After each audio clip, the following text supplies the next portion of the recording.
공간의 레이아웃을 계획할 때 고려해야 하는 것들이 있어요. 저희가 접근하는 방식을 3가지 정도로 추려봤는데요. 첫 번째로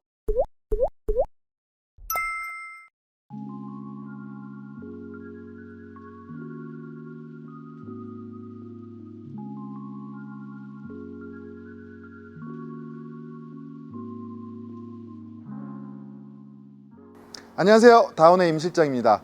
오늘은 제가 특별한 프로젝트를 가져왔는데요. 최근에 제가 기사를 하나 봤어요. 반려견 사료 판매량이 아기들 분유 판매량을 앞질렀다는 기사였는데요. 요즘 반려견 키우시는 분들 주변에서 굉장히 쉽게 볼 수 있잖아요. 저도 한 마리 키우고 있는데요. 그런데 우리가 현대인으로 살아가면서 얼마나 바쁜가요? 출장을 간다거나 집을 비울 일이라도 생기면 강아지 맡길 데가 없어서 발을 동동 굴리셨던 경험 반려견 키우시는 분들이라면 한 번쯤 있으실 텐데요. 오늘 소개해드릴 현장이 바로 이런 분들을 위한 공간입니다. 반려견들을 맡기실 수 있는 애견 호텔, 미용과 스파, 그리고 유치원까지 갖춘 복합 펫케어 센터인데요. 1층, 2층, 그리고 옥상까지 40년 된 노후 건물에 이루어진 대규모 리모델링 프로젝트였습니다. 강아지들을 위한 공간이라는 특수성이 있기 때문에 디자인에 있어서도 특별히 많은 신경을 썼는데요. 반려견을 키우시는 분들이나 관련 창업을 준비하시는 분들이라면 이 영상 끝까지 보시면 도움이 되실 거라 생각합니다. 그럼 바로 가보실까요?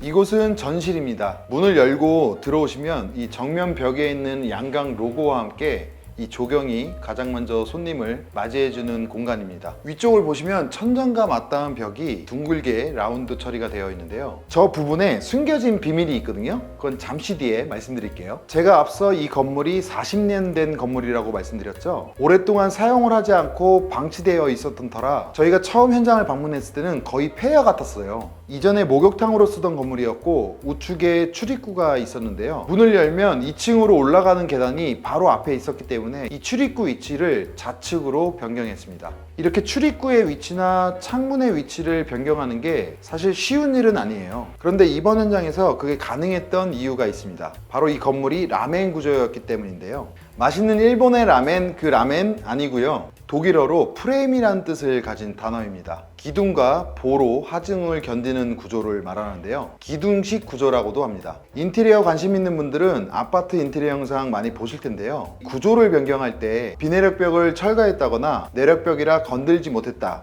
이런 말 들어보셨을 거예요. 라멘 구조는 쉽게 말하면 하중을 버티는 기둥을 제외한 모든 벽이 이 비내력 벽처럼 얼마든지 변경이 가능한 구조입니다. 하중을 버티는 게 이 벽이 아니라 기둥이니까요. 그래서 저희가 자유롭게 출입문을 넓히고 위치를 변경할 수 있었고요. 일반적인 기둥 형태의 난간은 강아지들이 얼굴을 내밀거나 뛰어내릴 수가 있어서 그런 부분들을 방지하면서 출입구가 잘 보일 수 있도록 유리로 난간을 만들어 드렸습니다. 이쪽으로 보이는 계단도 기존에는 출입구 정면으로 올라가는 계단이었는데요. 계단 초입부를 좌측으로 돌려서 계단을 오를 때 자연스럽게 시선에 걸릴 수 있도록 인포 사인을 설치해 드렸습니다. 자, 아까 말씀드렸던 이 라운드 천장, 저희가 굉장히 많은 고민 끝에 만들어낸 결과물인데요. 2층으로 올라가는 계단이 반층 정도 올라가서 계단참에서 돌아서 나머지를 올라가는 구조였어요. 이 위쪽에 이 계단이 지나가고 있거든요. 초기 현장 사진을 보시면 2층으로 향하는 계단 때문에 이쪽이 사선으로 툭 튀어나오게 되는데요. 이 사선을 숨기려면 제가 서 있는 이곳까지 벽을 끌고 나와야 해서요. 그러면 거의 800 정도의 공간이 사라지는데, 그렇게 되면 이 전실 공간이 굉장히 좁아지게 되거든요. 계단을 감추려면 공간이 좁아지고, 공간을 넓히자니 계단이 툭 튀어나오고, 얼핏 보면 둘 중 하나를 골라야 할 것 같은 상황에서 저희는 고민을 많이 했는데요. 주어진 조건에서 우리의 의도와 목적을 구현할 수 있는 가장 좋은 방법을 찾아내는 게 디자인이죠. 저희는 벽을 뒤로 이만큼 밀면서 실제 공간을 확보했고요. 계단의 사선 크기를 계산해서 천장과 벽을 곡선으로 잇기로 했습니다. 전실의 공간을 확보하면서도 계단은 보이지 않게 됐고요. 더불어 천장과 벽이 단절되지 않고 부드럽게 연결되었는데요. 결과적으로 공간이 가진 단점을 오히려 장점으로 승화시켜 더 아름다운 디자인으로 완성할 수 있었습니다. 자, 그럼 로비로 이동해 볼까요? 이 펫케어 센터의 전체적인 분위기는 화이트로 잡았는데요. 완전 백색보다는 미색의 화이트를 사용해서 깔끔하고 미니멀한 분위기를 연출했습니다. 조명은 주백색보다 조금 더 따뜻한 느낌을 더해주면서도 너무 노랗지 않은 3500K 조명을 사용했어요. 이 현장은 천장을 마감을 하면 천장고가 2300 정도 나오거든요. 그러면 조금 답답해 보일 것 같았어요. 저희는 이 건물의 구조를 이용하기로 했는데요. 이 건물이 라멘 구조라고 이야기 드렸잖아요. 일반적인 벽식 구조에서는 벽이 세워지고 바로 바닥면이 올라오죠. 그러면 배관이 지나다닐 수 있는 공간을 확보하고 그 아래 천장으로 마감을 해요. 반면 이 라멘 구조는 기둥이 세워지고 그 위에 기둥을 연결하는 보가 올라오고 바로 그 위에 바닥면이 올라오거든요. 그러면 천정 마감 위에 배관 그리고 그 위에 보가 있는 레벨에서 빈 공간이 생길 수밖에 없어요. 이걸 이용해서 저희는 냉난방 배관을 내림천정 쪽으로 위치를 조정하고 이 로비 공간의 천정의 높이를 최대한 올려서 우물 천정을 만들었습니다. 더불어 시스템 에어컨을 천정에 노출시키지 않고 라인 디퓨저를 사용해서 시각 정보를 덜어냄으로써 미니멀한 디자인의 효과를 극대화하였습니다. 이 창문 쪽이 기존에는 미용실 입구였어요. 출입구 쪽은 목욕탕, 이쪽은 미용실. 건물의 정면이 작고 안쪽으로 길게 뻗은 형태이다 보니 이 파사드가 작아서 디자인적으로 포인트를 만들기 어려운 형태였어요. 그래서 폭이 좁은 좌우 대신 1층에서 2층까지 연결돼 보이는 수직의 긴 창으로 포인트를 주었는데요. 전면을 통창으로 다 뚫는 것보다 보일 듯 말 듯한 이런 창문을 만듦으로써 여기 뭐 하는 데지 하고 궁금하고 재미있는 파사드로 디자인하였습니다. 이 유리에는 그라데이션 필름으로 마감을 했는데요. 이 건물의 바닥과 도로의 높이 차이가 있어요. 그러다 보니 밖에서 걸어가다 보면 이 사람의 시선 높이가 건물의 바닥에 머물게 되거든요. 이 그라데이션 필름으로 아랫부분을 불투명하게 막아줌으로써 시선이 자연스럽게 위로 올라가도록 유도하였는데요. 수직으로 길단한 파사드의 높이감을 느낄 수 있도록 하는 장치로 사용하였습니다. 복도로 들어서면 가장 먼저 좌측으로 고객 상담실이 보이는데요. 유리 프레임 없이 바닥과 천정에 유리를 설치해서 깔끔해 보이도록 시공해 드렸습니다. 맞은편으로는 미용실 그리고 스파로 연결되는 곳이 있는데요. 강아지들 눈높이에서는 시선을 차단할 수 있고 이 사람의 눈높이에서는 뚫려 있어서 고객분들이 밖에서도 반려견의 모습을 볼 수 있도록 그라데이션 필름을 시공해 드렸습니다. 아래쪽은 불투명하고 위쪽은 투명한 이 서로 상반된 기능을 가져가면서도 이 중간에 끊김이 없어 보이게 자연스럽게 연결되는 장점이 있습니다.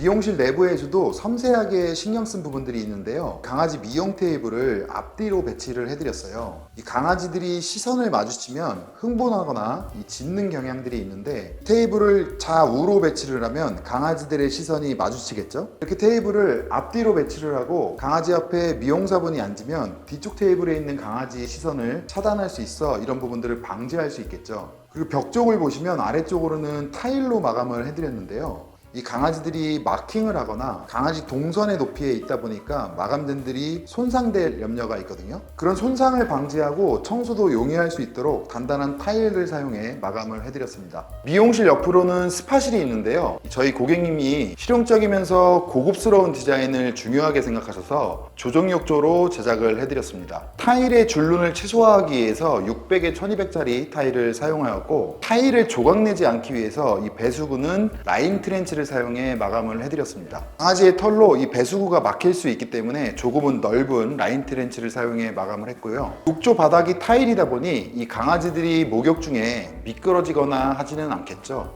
이곳은 1층의 마지막 공간인 호텔입니다. 이번 프로젝트는 펫케어 센터의 특성상 사람과 강아지의 특성을 각각 고려해야 하기 때문에 고객님과 좀 더 긴밀한 소통이 필요했는데요. 그래서 레이아웃을 계획할 때부터 고객님과 굉장히 많은 미팅을 진행했습니다. 공간의 레이아웃을 계획할 때 고려해야 하는 것들이 있어요. 인테리어에 관심이 있으시거나 계획하는 분들이시라면 도움이 될 것 같아서 저희가 접근하는 방식을 3가지 정도로 추려봤는데요. 첫 번째로 동선이 있고요. 공간의 사용 빈도, 그리고 사용 목적인데요. 1층의 레이아웃을 보시면 출입문으로부터 전실, 로비, 상담실까지 이어져 있는데요. 센터를 방문하시는 고객분들이 가장 자주 드나드는 공간이고 또 이분들이 가장 편한 공간이 되어야 하기 때문에 출입구에서 가장 가까운 동선으로 배치를 했고요. 호텔 공간은 출입구에서 가장 먼 곳에 계획을 했는데요. 첫째로 이 공간의 목적은 강아지들이 편하게 쉬는 거기 때문에 고객들의 동선과 떨어뜨릴 필요가 있었습니다. 두 번째 이유는 이 공간이 빈번하게 드나드는 공간은 아니거든요. 한번 들어오게 되면 이 공간에 머무르는 시간이 길기 때문에 고객들이 자주 드나드는 상담실, 로비, 그리고 상대적으로 이용 시간이 짧은 미용과 스파 공간은 이 출입구에 가까운 쪽으로 내어주고 호텔은 뒤쪽으로 배치를 했습니다. 같은 이유로 유치원 시설도 1층이 아닌 2층으로 배치를 했고요. 공간을 계획하실 때는 이 공간이 자주 사용되는 공간인지 출입이 빈번한지를 생각해서 자주 사용되는 공간은 주 동선과 가깝게 배치를 하고요. 이 공간의 목적이 활동을 위한 건지 휴식을 위한 건지에 따라 다른 공간과 연결성을 가져갈지 아니면 조금 단절시킬지 고려해 보시면 좋은 레이아웃을 짜는데 도움이 되실 것 같습니다. 호텔 공간은 스탠다드룸, 디럭스룸, 스위트룸으로 나뉘어져 있고요. 유지 관리를 쉽게 하기 위해서 모든 룸의 바닥과 벽은 타일로 마감해 드렸습니다. 강아지들이 무슨 일은 없는지 확인할 수 있는 CCTV를 여러 대 설치해 드렸고 전체 공기가 잘 순환될 수 있도록 급배기 시설과 더불어 산소 발생기 그리고 각 방에 배기 디퓨저도 설치해 드렸습니다. 강아지들이 춥지 않도록 바닥 난방 시설과 저녁에는 숙면을 취할 수 있는 화이트 노이즈, 낮에는 음악을 들을 수 있는 스피커 시설까지 갖춘 공간입니다. 1층과 2층으로 나뉘어진 스탠다드룸은 강아지의 배변이라든가 물을 엎질렀을 때 흘러내리지 않도록 스테인리스를 절곡해서 턱을 만들어 드렸고요. 별도의 케어가 필요한 강아지를 위한 디럭스룸, 여러 마리의 강아지가 사용할 수 있는 스위트룸은 강아지의 시선은 차단하면서 스태프분들이 강아지의 상태를 쉽게 확인할 수 있는 도어를 구성해 드렸습니다. 중앙에는 간식이나 물, 사료 등을 보관할 수 있는 상하부장을 만들어 드렸고요. 식기를 세척할 수 있는 싱크대와 정수기를 한쪽으로 놓아 드렸습니다. 저도 강아지를 한 마리 키우는데요. 급한 일이 생겼을 때 강아지를 집에 혼자 두고 나오면 마음이 참 불편했거든요. 이곳을 살펴보신 업계분들도 시설이 최고라고 하시더라고요. 저도 무슨 일이 생기면 맡기고 가야겠습니다. 이제 2층으로 가보실까요? 여기는 2층에 위치한 유치원 공간인데요. 강아지들이 마음껏 뛰어놀 수 있는 공간에 육상 트랙의 디자인을 적용해봤습니다. 이곳 바닥은 특별한 마감재를 사용했는데요. LX에서 나온 렉스코트라는 제품입니다. 스포츠 시설에서 많이 사용하는 마감재인데요. 충격을 흡수하는 특징이 있거든요. 관절의 부담을 덜어줘서 부상을 방지하고 미끄럼을 최소화할 수 있는 장점이 있습니다. 4.5T, 6T 두 가지 두께로 제품이 나오고요. 폭은 1800이라 여러 줄로 깔게 되는데요. 이음면이 보이지 않도록 웰딩이란 방식으로 마감을 해서 마치 장판처럼 하나로 쭉 연결되어 보이도록 시공해 드렸습니다. 사람도 저마다 성격이 다르잖아요. 이 마찬가지로 강아지들도 각자 성격이 다른데요. 여러 강아지들이 같이 있는 공간이니까 서로 성격이 맞는 친구들끼리 모일 수 있도록 공간을 분리할 수 있는 폴딩 도어를 설치해 드렸습니다. 벽 쪽에는 강아지들의 가방과 간식을 보관할 수 있는 가구를 제작해 드렸고요. 아래로 있는 작은 구멍들 보이시죠? 마치 강아지들의 집과 같은 이곳은 강아지들이 자기만의 공간이 필요하거나 낮잠을 자기 위한 공간입니다. 3층에는 간단한 음식을 조리할 수 있는 카페테리아, 야외 놀이터가 있는데요. 이 건물이 예전에 목욕탕으로 쓰던 건물이잖아요. 기계실 지하부터 옥상까지 연결되어 있던 이 굴뚝, 이걸 철거하는 게 보통 일이 아니었어요. 이 흔적을 가져가는 것도 이 옥상 공간을 특별하게 만들어줄 수 있을 것 같아 이 굴뚝을 그대로 유지하고 페인트 칠만 새로 해서 오브제처럼 남겨두었습니다. 카페테리아 앞으로는 어닝과 테이블을 두었는데요. 안에서 음식을 조리해서 야외에서 파티를 할 수도 있겠죠. 바닥에는 인조단지를 깔아드렸는데요. 코오롱 제품을 사용했습니다. 인터넷이나 시중에는 중국 제품들이 많이 있는데 모의 간격이나 두께, 밟을 때의 촉감, 그리고 뜨거운 햇볕 아래서 느껴지는 열기 같은 것들이 차이가 많이 나거든요. 인조단지를 사용할 때 이런 부분도 참고하시면 좋을 것 같습니다. 오늘은 펫케어 센터 리모델링 현장을 소개해 드렸는데요. 어떻게 보셨나요? 조금 특수한 현장이라 일반적인 주거 인테리어랑은 다른 점들이 많았는데요. 혹시 궁금하신 점은 아래 댓글로 남겨주시고요. 저희는 더 좋은 영상으로 다시 찾아뵙겠습니다. 감사합니다.